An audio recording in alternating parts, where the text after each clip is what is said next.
آج کی آیت، تو کیوں اپنے بھائی کی آنکھ کے تنکے کو دیکھتا ہے اور اپنی آنکھ کے شتیر پر غور نہیں کرتا؟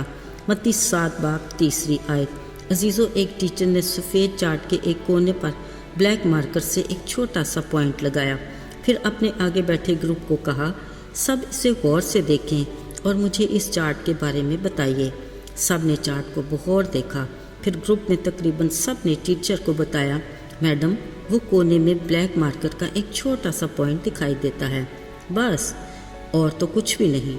چلیے مان لیا، اب آپ مجھے بتائیے اس سفید چارٹ کے بارے میں آپ کیا کہیں گے؟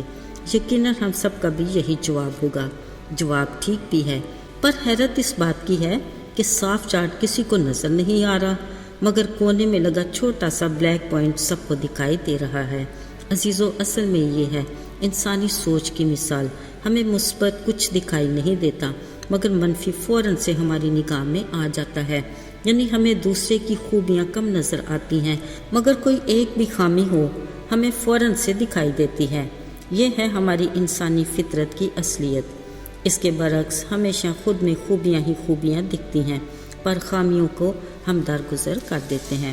عزیزو، سچ بات تو یہ ہے کہ ہمیں اپنی خامیوں کی ذرا بھی پرواہ نہیں ہوتی، مگر دوسرے کی خامیاں ہمیں کسی پل برداشت نہیں ہوتی۔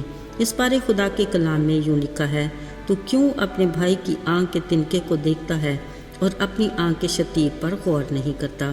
جب تیری ہی آنکھ میں شتیر ہے تو اپنے بھائی سے کیوں کر کہہ سکتا ہے کہ لا تیری آنکھ میں سے تنکا نکال دوں؟ اے ریاکار، پہلے اپنی آنکھ میں سے تو شتیر نکال، پھر اپنے بھائی کی آنکھ میں سے تنکے کو اچھے سے دیکھ سکے گا۔ عزیزو، یہ ہے ہماری فطرت، ہماری ریاکاری اور ہماری اصل اوقات، جس کی تصویر کشی خدا کے کلام میں کی گئی ہے۔ ہم دوسرے پر فوراً انگلی اٹھاتے ہیں، مگر یہ بھول جاتے ہیں کہ میری ہی 3 انگلیاں خود میری طرف اشارہ کر رہی ہوتی ہیں۔ ہم فوراً سے اپنے تو جج بن جاتے ہیں، مگر دوسرے کے وکیل بن کر سچ جھوٹ کے طویل سلسلے شروع کر دیتے ہیں۔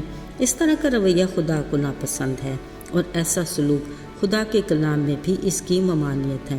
یقیناً ہمیں اس فریسی کی دعا یاد ہوگی جو ہیکل میں کھڑا یوں دعا کر رہا تھا کہ اے خدا، میں اس محصول لینے والے کی طرح نہیں، میں روزے رکھتا ہوں، دایکی بھی دیتا ہوں، شریعت کے احکامات پر بھی عمل کرتا ہوں۔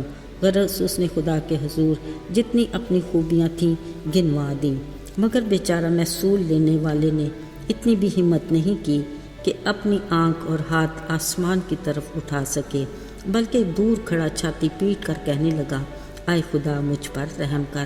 ذرا سوچئے، کیا خدا ان دونوں کے دلوں کو نہیں جانتا؟ کیا اس کی نگاہ سے کچھ پوشیدہ ہے؟ کلام مقدس میں لکھا ہے، ان دونوں میں سے محصول لینے والا راست باز ٹھہر کر اپنے گھر گیا۔ آئیے ذرا سوچتے ہیں کہ ہم ان دونوں میں سے کس کردار کے مالک ہیں۔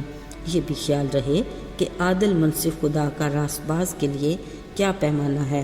عزیزو، اکثر اوقات ہماری زندگی میں ایسے مقام آتے ہی رہتے ہیں جب ہم بلا وجہ کسی دوسرے کے ساتھ اپنا مقابلہ کرتے ہیں۔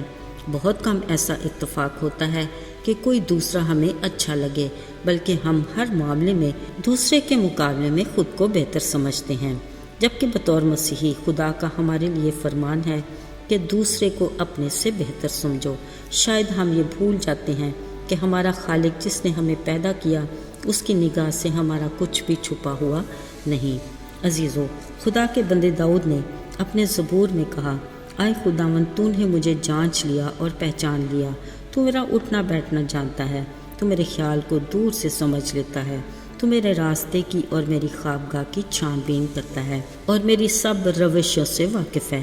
عزیزو، ہمیں اپنے خالق خدا کے حضور خود کو صاف شفاف رکھنا ہے، ہمیں اپنے اعمال کا خود حساب دینا ہے، ہمیں اس کے کلام کے آئینے میں خود کو دیکھنا ہے اور اس کی کسوٹی میں اپنی ذات کو پرکھنا ہے۔ بہتر یہی ہے کہ پہلے ہم اپنی آنکھ کے شتیر کو نکالیں، پھر ہم دوسرے کی آنکھ کے تنکے کو ٹھیک سے دیکھ سکتے ہیں، اور صداقت بھی اسی میں ہے۔ آئیے دعا کریں۔ اے ہمارے آسمانی باپ، تو جو آسمان پر ہے، تیرا نام پاک مانا جائے۔ جس طرح تیری مرضی آسمان پر پوری ہوتی ہے، زمین پر بھی، یعنی ہماری زندگیوں میں بھی پوری ہو، تاکہ ہم تیری برکات سے مستفید ہوں اور تیری حضوری سے ہمارے لیے تازگی کے دن آئیں۔ یسوع کے مبارک اور بابرکت نام میں مانگتے ہیں، آمین۔